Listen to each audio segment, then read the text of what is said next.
ರೈತರು ಈಗ ಆಕ್ರೋಶವನ್ನು ವ್ಯಕ್ತಪಡಿಸ್ತಾ ಇದ್ರೆ ಒಂದ್ ಕಡೆ ಮಂಡ್ಯದಲ್ಲಿ ನಾವು ಗಮನಿಸಿದ್ವಿ ಉರುಳು ಸೇವೆ ಮಾಡೋ ಮೂಲಕ ಆಕ್ರೋಶವನ್ನು ವ್ಯಕ್ತಪಡಿಸಿದಂತ ರೈತರು. ಇನ್ನೊಂದ್ ಕಡೆ ತಮಿಳುನಾಡು ಕಾವೇರಿ ನೀರು ಹರಿಸೋದಕ್ಕೆ CWRC ಏನು ಸೂಚನೆ ಕೊಟ್ಟಿದೆ. ಆಗಸ್ಟ್ 3ರಂದು ಕರ್ನಾಟಕ ತಮಿಳುನಾಡು ಸರ್ಕಾರಗಳ ಸಭೆಯನ್ನು ಕೂಡ ಕರೆದಿದೆ. ಬೆಂಗಳೂರಿನಲ್ಲಿ ನಡೆಯಲಿರುವಂತಹ ಸಿಎಂ DK ಶಿವಕುಮಾರ್ ಮತ್ತು ಸಿಎಂ ವಿಜಯ್ ಅವರ ಸಭೆ ಇದು. ಕಾವೇರಿ ನೀರು ಹಂಚಿಕೆ ವಿವಾದದ ಬಗ್ಗೆ ಸಭೆ ಕರೆದಿದ್ದಾರೆ DK ಶಿವಕುಮಾರ್. ಮಾತಾಡೋಣ ಬನ್ನಿ ಅಂತ ಹೇಳಿ ಆಗಸ್ಟ್ 3ನೇ ತಾರೀಕು ಮಧ್ಯಾಹ್ನ 12 ಗಂಟೆಗೆ ಈಗ ಸಭೆ ನಿಗದಿಯಾಗಿದೆ. ವಿಧಾನಸೌಧದ ಸಮ್ಮೇಳನ ಸಭಾಂಗಣದಲ್ಲಿ ನಡೆಯಲಿರುವಂತಹ ಮೀಟಿಂಗ್, ಅದಕ್ಕೆ ಭರದ ಸಿದ್ಧತೆ ನಡೀತಾ ಇದೆ. ಈಗ ಸಭೆಯಲ್ಲಿ ತಮಿಳುನಾಡು ಸಿಎಂ ವಿಜಯ್ ಭಾಗಿಯಾಗ್ತಾರೆ ಅಂತ ಹೇಳಲಾಗ್ತಾ ಇದೆ.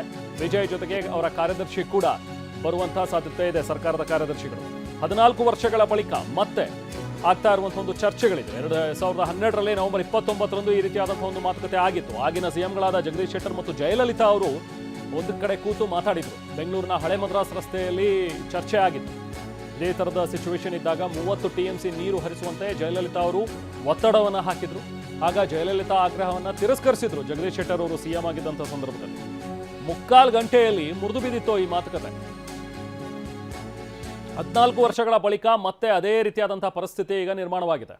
ಯಾಕೆ ಅಂತ ಹೇಳಿದ್ರೆ ನಮ್ಮ ಜಲಾಶಯಗಳಲ್ಲಿ ನೀರಿಲ್ಲ. ಆದರೆ ನೀರಿಲ್ಲದೆ ಇದ್ರೂ ಕೂಡ ನಿಮಗಿಲ್ಲದೆ ಇದ್ರೂ ಪರವಾಗಿಲ್ಲ, ನಮಗೆ ಬಿಡಿ ಅಂತ ಹೇಳಿ ಈಗ ಪಟ್ಟು ಹಿಡಿದಿರುವಂತಹ ತಮಿಳುನಾಡು ಅದು ಹೇಗೆ ಸಾಧ್ಯ ಅನ್ನುವಂಥದ್ದು ನಮ್ಮ ರೈತರ ಪ್ರಶ್ನೆ. ನಮ್ಮ ಹತ್ರ ನೀರಿದ್ದಂಥ ಸಂದರ್ಭದಲ್ಲಿ ಯಾರಿಗೂ ಕೇಳೋ ಅವಶ್ಯಕತೆ ಇಲ್ಲ, ಅಥವಾ ಯಾರೋ ಬಂದು ಹೇಳ್ಕೊಳ್ಬೇಕು ಅಥವಾ ಕೇಳ್ಕೋಬೇಕು ಅನ್ನುವಂಥ ಒಂದು ಪರಿಸ್ಥಿತಿನೇ ಇಲ್ಲ. ನಮ್ಮ ಹತ್ರ ನೀರಿಲ್ಲಿ ಯಥೇಚ್ಛವಾಗಿದ್ದಾಗ ಇಟ್ಕೊಂಡು ಏನು ಮಾಡ್ತಾರೆ? ಖಂಡಿತವಾಗ್ಲೂ ಅದು ಹರಿದು ಹೋಗುತ್ತೆ, ತಮಿಳುನಾಡಿಗೂ ಕಳಿಸ್ತಾರೆ. ಆದರೆ ಈಗ ಸದ್ಯಕ್ಕೆ ಪರಿಸ್ಥಿತಿ ಇರುವಂಥದ್ದು ನಮ್ಮಲ್ಲೇ ಬರಗಾಲ ಇದೆ. ಸೊ ಹಾಗಾಗಿ ಈಗ ಇದು ಎರಡೂ ಕಡೆ, ಆ ಕಡೆ ಭಾಗದ ರೈತರು ಈ ಕಡೆ ಭಾಗದ ರೈತರು ಎರಡೂ ಕಡೆಯ ಮಾತುಗಳನ್ನು ಆಲಿಸಲೇಬೇಕಾಗತ್ತೆ. ಈಗ ನಮ್ಮ ಸರ್ಕಾರ ನಮ್ಮ ರೈತರ ಹಿತಾಸಕ್ತಿಯನ್ನು ಕಾಪಾಡುವಂಥ ನಿಟ್ಟಿನಲ್ಲಿ ಕಾರ್ಯಪ್ರವೃತ್ತರಾಗಲೇಬೇಕು. ಈಗ ಅಲ್ಲೊಬ್ರು ರೈತರು ತುಂಬ ಚೆನ್ನಾಗಿ ಹೇಳ್ತಾ ಇದ್ರು, ಒಂದು ವೇಳೆ ನೀವೇನಾದರೂ ರಾಷ್ಟ್ರೀಯ ನಾಯಕರುಗಳು ನಿಮ್ಮ ನಾಯಕರುಗಳು ಅಂಥೇಳಿ ಒತ್ತಡವನ್ನು ಹೇರಿದ್ರೆ, ಅವರು ವಿಜಯ್ ಜೊತೆಗೆ ಚೆನ್ನಾಗಿದ್ದಾರೆ ಅಂತ ಹೇಳ್ಬಿಟ್ಟು ನಿಮ್ಮ ಮೇಲೆ ಒತ್ತಡ ಹೇರಿ ಇಲ್ಲ ನೀವು ನೀರು ಬಿಡಿ ಅಂಥೇಳಿ ನೀವು ಒಪ್ಕೊಂಡ್ಬಿಟ್ರೆ, ಸೊ ನಮಗೆ ಮರಣ ಶಾಸನ ಬರ್ದಂಗೆ ಆಗುತ್ತಲ್ಲ ನಮ್ಮ ರೈತರಿಗೆ. ಅದು ಯಾವ ಕಾರಣಕ್ಕೂ ಆಗಬಾರ್ದು. ಮೊದಲು ನಿಮ್ಮ ಕರ್ತವ್ಯ ಇರುವಂಥದ್ದು ನಿಮ್ಮ ರೈತರ ಹಿತವನ್ನು ಕಾಪಾಡುವಂಥದ್ದು ಅನ್ನುವಂಥ ಆಗ್ರಹಗಳು ರೈತರು ಮಾಡ್ತಾ ಇದ್ದಾರೆ. ಸೊ ಇನ್ನೊಂದು ಕಡೆ ವಿಜಯ್ ಕೂಡ ತಮಗೆ ಬೇಕಾದಂಥ ತಮ್ಮ ರೈತರಿಗೆ ಬೇಕಾಗಿರುವಂಥದ್ರ ಬಗ್ಗೆ ಅವರು ಕೂಡ ಬೇಡಿಕೆಗಳನ್ನು ಇಡ್ತಾ ಇದ್ದಾರೆ. ಅವರು ಅವರ ಪರವಾಗಿ, ಅವರ ರೈತರ ಪರವಾಗಿ ಅವ್ರು ಮಾತಾಡ್ತಾ ಇದ್ದಾರೆ.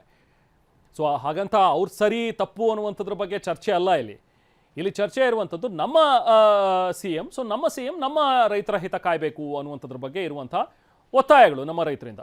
ನಾವು ಪ್ರತಿನಿಧಿ ಕಿರಣ್ ಹನ್ಯಾಡ್ಕ ಮತ್ತಷ್ಟು ಡೀಟೇಲ್ಸ್ ನೀಡ್ತಾರೆ. ಕಿರಣ್, ಮತ್ತೆ 14 ವರ್ಷಗಳ ಬಳಿಕ ಈಗ ಮತ್ತೆ ತಮಿಳುನಾಡು ಮತ್ತು ಕರ್ನಾಟಕ ಇಬ್ಬರು ಸೇರಿ ಮಾತಾಡುವಂಥ ಒಂದು ಪರಿಸ್ಥಿತಿ ಈಗ ಸದ್ಯಕ್ಕೆ ನಿರ್ಮಾಣವಾಗ್ತಾ ಇದೆ. ಈ ಮೀಟಿಂಗ್ ಬಗ್ಗೆ ಮತ್ತಷ್ಟು ಡೀಟೇಲ್ಸ್ ಏನಿದೆ? ಬರ್ತಾರಾ CM ಅಲ್ಲಿಂದ ವಿಜಯ್ ಅವರು, ಅಥವಾ ಕಾರ್ಯದರ್ಶಿಗಳ ಮಟ್ಟದಲ್ಲಿ ನಡೆಯಲಿರುವಂತಹ ಒಂದು ಮಾತುಕತೆನ ಏನು ಮಾಹಿತಿ ಇದೆ ಸದ್ಯಕ್ಕೀಗ? ರೆಹಮಾನ್, 1 ವಾರಗಳ ಹಿಂದೆ ನಿಗದಿಯಾದಂತಹ ಒಂದು ಮಾತುಕತೆ ಪ್ರಕಾರವಾಗಿ ಆಗಸ್ಟ್ 3ರಂದು ತಮಿಳುನಾಡು ಮುಖ್ಯಮಂತ್ರಿಗಳ ಜೊತೆ ಕರ್ನಾಟಕದ ಮುಖ್ಯಮಂತ್ರಿ ಮಾತುಕತೆಯನ್ನ ಮಾಡ್ತಾರೆ ಅನ್ನುವಂಥ ನಿಗದಿಯಾಗಿತ್ತು.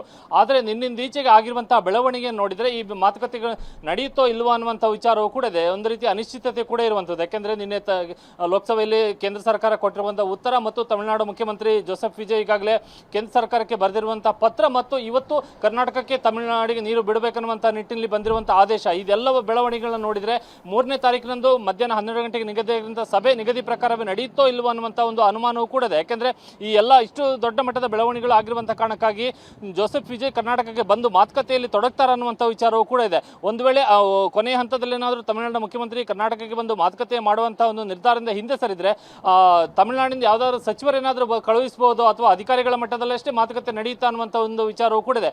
ಆದರೆ ಈಗಿನ ಒಂದು ಮಾಹಿತಿಗಳ ಪ್ರಕಾರವಾಗಿ ಕರ್ನಾಟಕ ಸರ್ಕಾರ ಎಲ್ಲ ಸಿದ್ಧತೆಯನ್ನ ಈ ಸಭೆಯ ಹಿನ್ನೆಲೆಯಲ್ಲಿ ಮಾಡ್ಕೊಳ್ತಾ ಇದೆ. ವಿಧಾನಸೌಧ ಸಮ್ಮೇಳನ ಸಭಾಂಗಣದಲ್ಲಿ 2 ರಾಜ್ಯಗಳ ಮುಖ್ಯಮಂತ್ರಿಗಳು ಮತ್ತು ಅಧಿಕಾರಿಗಳ ಮಟ್ಟದ ಮಾತುಕತೆ ಏನಿದೆ, ಅದಕ್ಕೆ ಬೇಕಾದಂತಹ ಸಿದ್ಧತೆಗಳು ಏನೇನು ಆಗಬೇಕಾಗಿದೆ ಅದೆಲ್ಲವನ್ನು ಕೂಡ ರಾಜ್ಯ ಸರ್ಕಾರ ಮಾಡ್ಕೊಳ್ತಾ ಇದೆ. ಈಗಿನ ಮಾಹಿತಿಯ ಪ್ರಕಾರವಾಗಿ ಮಾತುಕತೆ ನಡೆಯುತ್ತೆ, ತಮಿಳುನಾಡು ಮುಖ್ಯಮಂತ್ರಿಗಳು ಬರ್ತಾರೆ. ಆದರೆ ನಾಳೆ ನಾಡಿದ್ದು ಇನ್ನೂ ಕೂಡ 1-2-3 ದಿನಗಳ ಅಂತರದಲ್ಲಿ ಆಗಬಹುದಂತಹ ಸಂಭಾವ್ಯ ಬೆಳವಣಿಗೆಗಳನ್ನು ಆಧರಿಸಿ ಆ ದಿನಾಂಕ ಮತ್ತೆ ಪರಿಷ್ಕರಣೆ ಆಗ್ಬೋದು ಅಥವಾ ಮರು ನಿರ್ಧಾರವಾಗುವಂತಹ ಸಾಧ್ಯತೆಗಳು ಕೂಡ ಇದೆ. ಯಾಕೆಂದ್ರೆ ಕೊನೆಯ ಕ್ಷಣದವರೆಗೂ ಕೂಡ ತಮಿಳುನಾಡಿಗೆ ನೀರು ಹರಿಸುವಂತಹ ವಿಚಾರ ಏನಿದೆ ಅದು ಅತ್ಯಂತ ಸೂಕ್ಷ್ಮ ವಿಚಾರ ಆಗಿರುವಂಥದ್ದು. ಮತ್ತು ಈಗ ಈಗಾಗಲೇ ತಮಿಳುನಾಡಿಗೆ ನೀರು ಹರಿಸುವಂತೆ ಆದೇಶ ಬಂದಿರುವಂತ ಕಾರಣಕ್ಕಾಗಿ ಸಹಜವಾಗಿ ಕಾವೇರಿ ಕೊಳ್ಳದ ಪ್ರದೇಶದಲ್ಲಿ ಪ್ರತಿಭಟನೆ ಕೂಡ ಆರಂಭವಾಗಿದೆ. ಕರ್ನಾಟಕದ ವಿಪಕ್ಷಗಳು ಕೂಡ ರಾಜ್ಯ ಸರ್ಕಾರದ ಮೇಲೆ ಒತ್ತಡವನ್ನು ಹೇರುವಂತಹ ಕೆಲಸವನ್ನು ಕೂಡ ಈಗಾಗಲೇ ಆರಂಭಿಸಿವೆ. ಇಂತಹ ಹಂತದಲ್ಲಿ ತಮಿಳುನಾಡಿನ ಮುಖ್ಯಮಂತ್ರಿ ಜೊತೆ ಸೌಹಾರ್ದಯುತ ಮಾತುಕತೆ ನಡೆಸುವಂತಹ ನಿಟ್ಟಿನಲ್ಲಿ ರಾಜ್ಯ ಸರ್ಕಾರ ಯಾವ ರೀತಿಯಂತ ಸೂಕ್ಷ್ಮವಾದಂತಹ ಹೆಜ್ಜೆಯನ್ನು ಇಡ್ತದೆ ಅನ್ನುವಂಥದ್ದು ಕೂಡ ಗಮನಾರ್ಹವಾದಂತಹ ವಿಚಾರ. ಹಾಗಾಗಿ 3ನೇ ತಾರೀಕಿಗೆ ಸಭೆ ಈಗಿನ ಪ್ರಕಾರವಾಗಿ ನಿಗದಿಯಾಗಿದ್ದರೂ ಕೂಡ ಕೊನೆ ಕ್ಷಣದಲ್ಲಿ ಆಗಬಹುದಂತಹ ಸಂಭಾವ್ಯ ಬೆಳವಣಿಗೆಗಳನ್ನು ಆಧರಿಸಿ ಸಭೆ ನಡೆಯುವಂತ ನಿರ್ಧಾರಿತವಾಗುತ್ತೆ. Okay, Rehman. Thank you Kiran.